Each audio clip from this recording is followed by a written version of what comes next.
All right, guys, so this is where we left off at the end of class on Friday. So looking at this, we had learned about direct substitution and that we knew we could do that anytime we have um, polynomials or rational functions where the number you're approaching is in the domain. However, in this problem, the only number that is not in the domain is 1, because if you plug 1 into the denominator, you would be approaching 0, you would get a 0 in the denominator.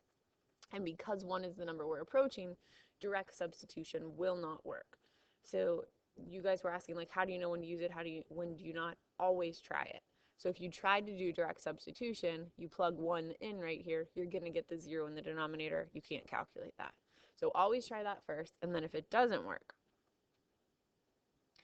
you will have to try something else. And the first thing to try is factoring.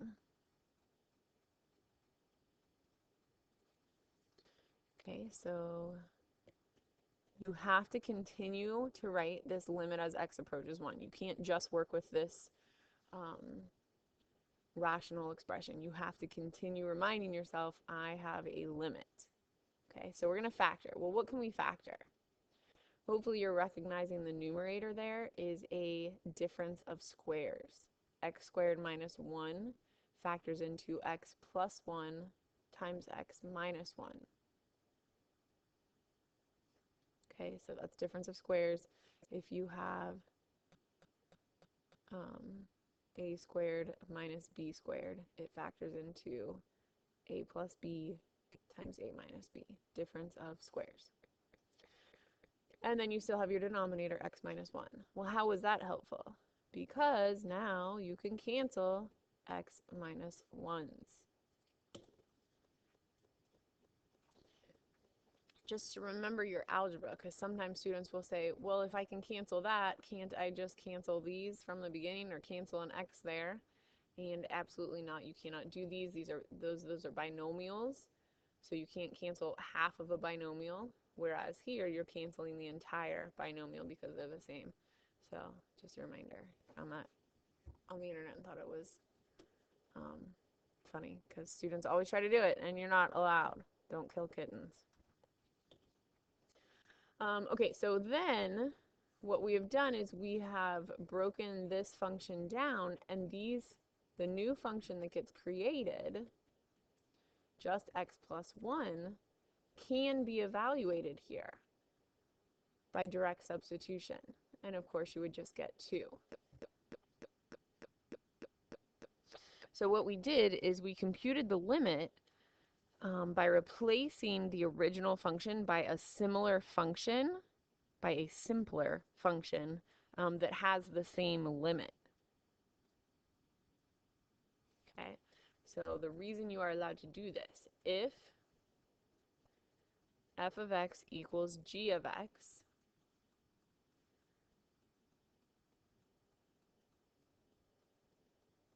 when x does not equal a. So if you have two functions that are equal, except for the number you are approaching in your limit, then the limit as x approaches a of the original function is equal to the limit as x approaches a of the newly created function, provided, of course, that the limit actually does exist.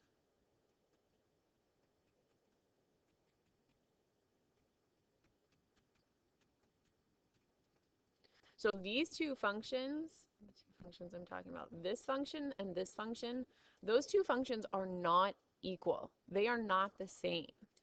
This function right here would have a hole or an asymptote when x is 1. This function, you all know, is just a straight line. So here are the two functions on Desmos. Now you can't see the red one, but it's underneath the blue one. So they look the exact same on here, but if I am looking at all of my points as I approach 1, It's nice and smooth, and you can see at 1 I get a value of 2.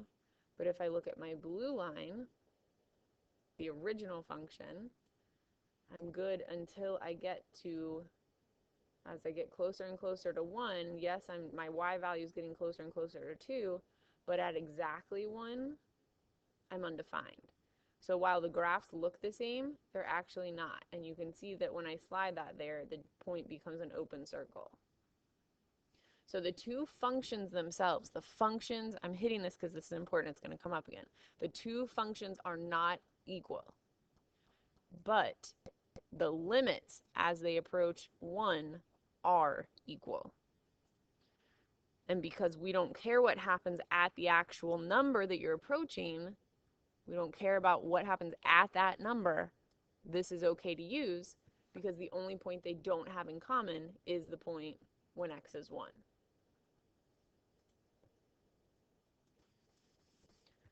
Okay, how about the limit as x approaches 1 of the function g of x, and then let's define g of x to be a piecewise function where you would have x plus 1 if x does not equal 1, and pi if x does equal 1.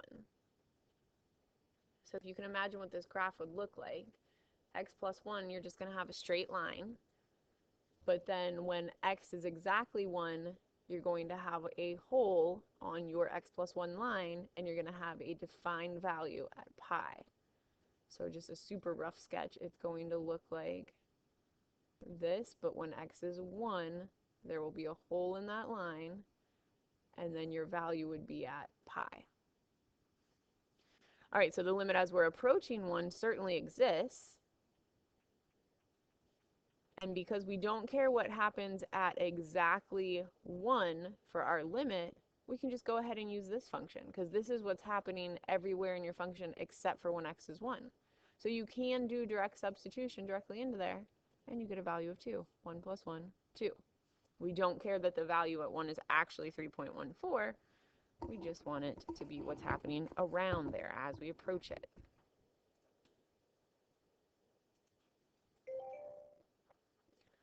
Okay, the limit as h approaches 0 of 3 plus h squared minus 9 all over h.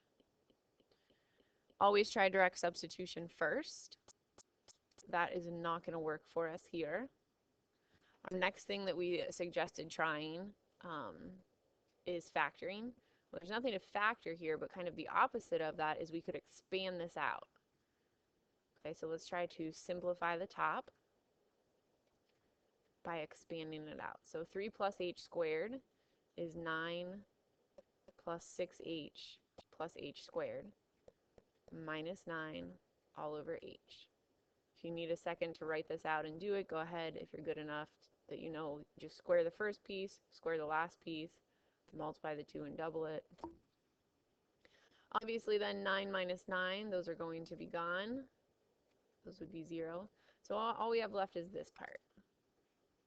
Okay, I'm just going to erase instead of rewriting a new line. Well, can you simplify this? Can you cancel? We didn't factor, we expanded, but can we still cancel? Yeah, this is, we call it a heart problem. A lot of times it's just distributing the division. So your new expression, 6h divided by h is 6. H squared divided by h is h. We no longer have a denominator of 0, so now we can do direct substitution. Plug 0 in, your answer is 6. So again, we started with an expression, and while our two expressions are not equal, their graphs are not equal, the functions are not exactly the same, the limits are the same, because the only place they are different is in the number we're approaching. Why are they different there? Well, because this one is just going to be a straight perfect line, it's no big deal, and this one up here is going to have a hole at 0. So they are the same except for that one spot where there's a hole. Okay, let's try one with a square root.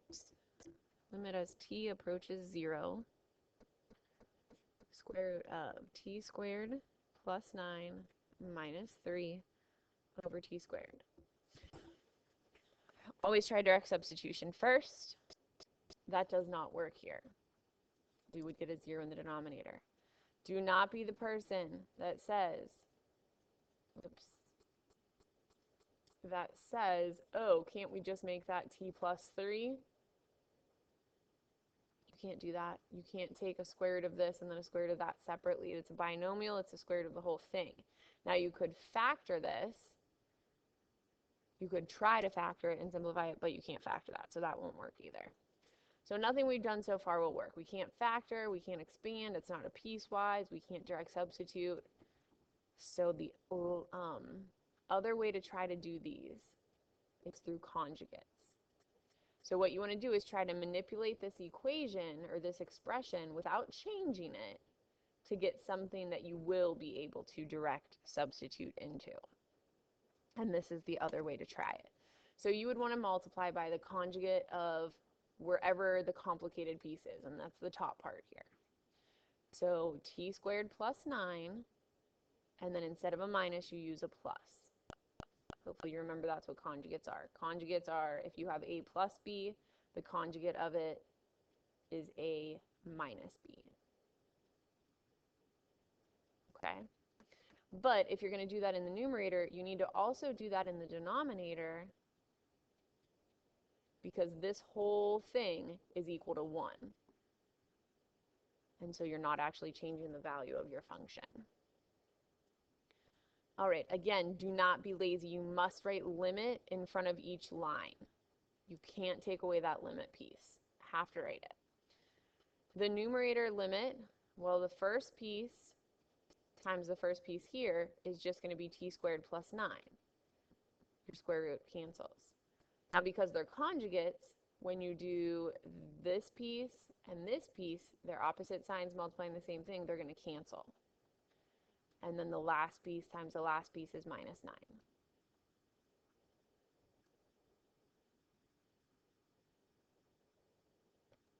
Okay? The bottom, don't multiply it through yet. Just leave it as t squared times this big quantity from the right side. Okay, again, don't be lazy. Write down limit. Well, look what happens. Plus 9 minus 9, those zero out. And t squared over t squared, those can cancel. So the only thing left in the numerator is a 1. And in the denominator, we have t squared plus 9 under the radical plus 3. Is this now something that we can direct evaluate? Yeah, because we got rid of the 0 in the denominator. So if you evaluate this, you get 1 over 0 squared plus 9 is 9. Square root of 9 is 3. 3 plus 3 is 6. So although your original function and the function you turned it into are not equal completely because they have different excluded values, the limit as we approach 0 is the same.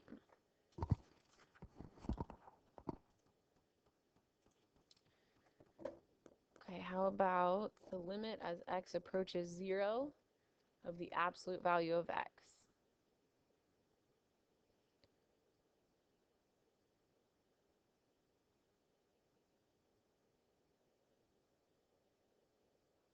Well, think about what happens in this graph or in this function. If your values are negative, one thing's going to happen, and if your values are positive, something else happens. So this is actually the same as the piecewise.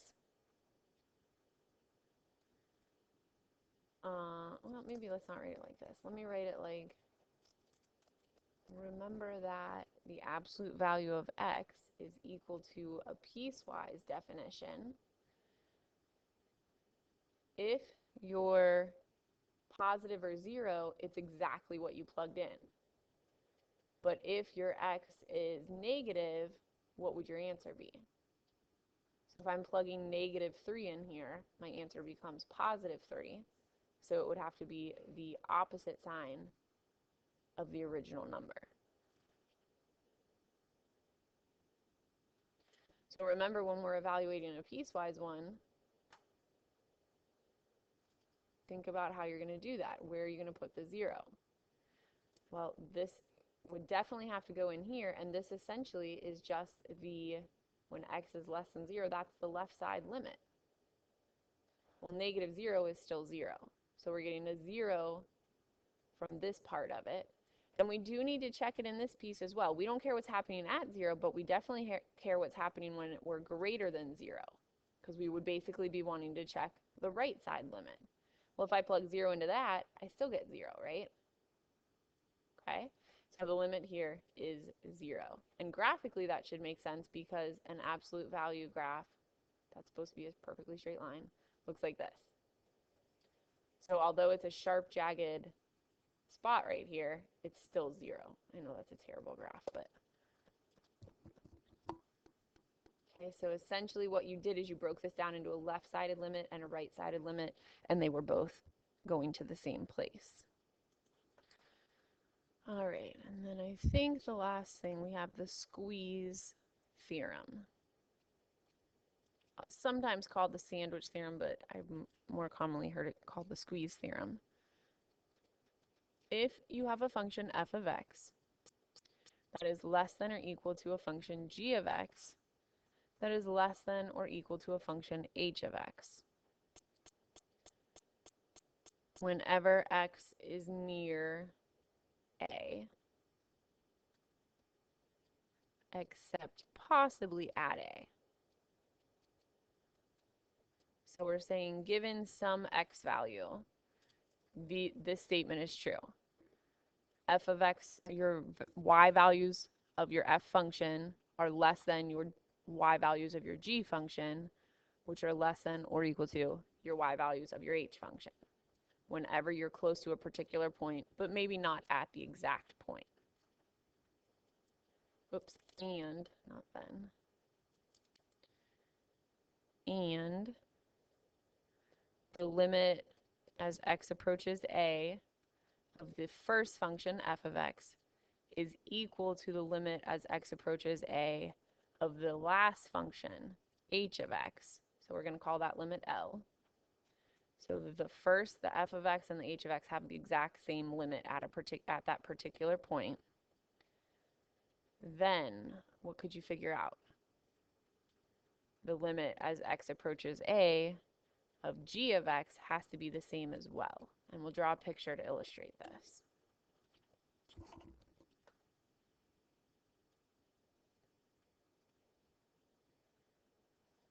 Okay, so let's just be in quadrant 1 to make it easy. So we've got one function, and I don't know, maybe it's doing something like this.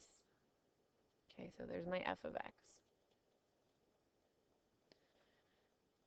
Let's let a be right here. I've got another function,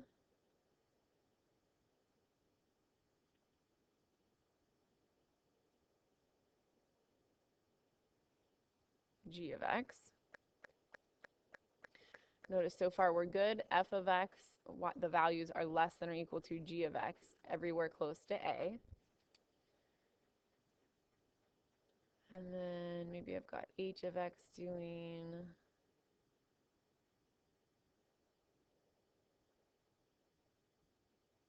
something like this. So notice it's not, h of x is greater than g of x and f of x in most places, but not everywhere. So down here, over here, it's not, but we don't care about out there because we really only care about what's happening really close to a. Okay, so that's the first part. Then it's saying that the limit of f of x and the limit of h of x at a are exactly the same, and it certainly looks that way. Okay, they're all coming to this point. They're all approaching whatever this value is over here. Then, because we already know that g of x is between f and h, well, that would have to have the same limit as well. So it's literally like the g is squeezed in between f and h. So if you already know those limits, then you can just say the g limit is the same thing. Okay, let's do an example with that. Show that the limit as x approaches 0 of x squared sine of 1 over x equals 0.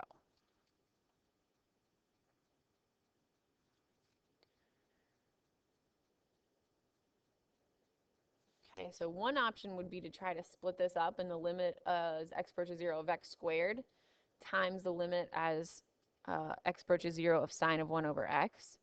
But just to save some time, I'm going to go ahead and tell you that if you do that separately, this piece of the limit, it won't exist. So we can't use that property. So let's try to apply squeeze theorem. So what you need to do is find a function f that is smaller than our function. So basically you're going to say, okay, so what we're doing is we're letting the function we have be g of x. We need to find a function that is smaller than that. And then we will need to find a function that is bigger than it.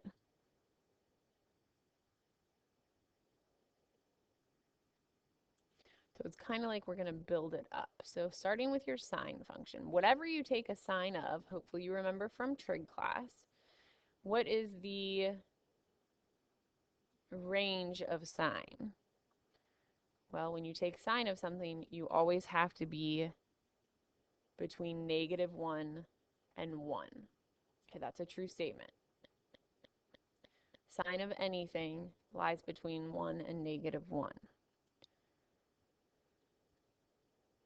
Well, we need to add to this because we also need to get our x squared in here. So if we want to include x squared in this, basically you can just think of this as multiplying all three pieces of it, because the statement's going to hold true because we're just multiplying. This is essentially just some positive number. It's x squared. It's got to be positive. So just multiply by x squared in each piece, and then that would change our expression to this. Or inequality, not expression. Okay. My pen stopped working. So what happens if we take the limit of these functions? So we've now got three functions. The function we are originally trying to evaluate is in the middle between these. And certainly this looks just like our f of x less than or equal to g of x less than or equal to h of x. So let's see, if we take the limit as x approaches 0 of -x squared, well, that's just 0. And if we take the limit of our largest function as x approaches 0, well, hey, that's just 0 as well. So by the squeeze theorem, because this function falls in between those, we know that the limit of our original problem must be 0 as well. So you kind of construct it, and then because they're the same, the limit of our problem is in there as well. All right, so on your paper that I copied for you on Friday, you are going to do these numbers.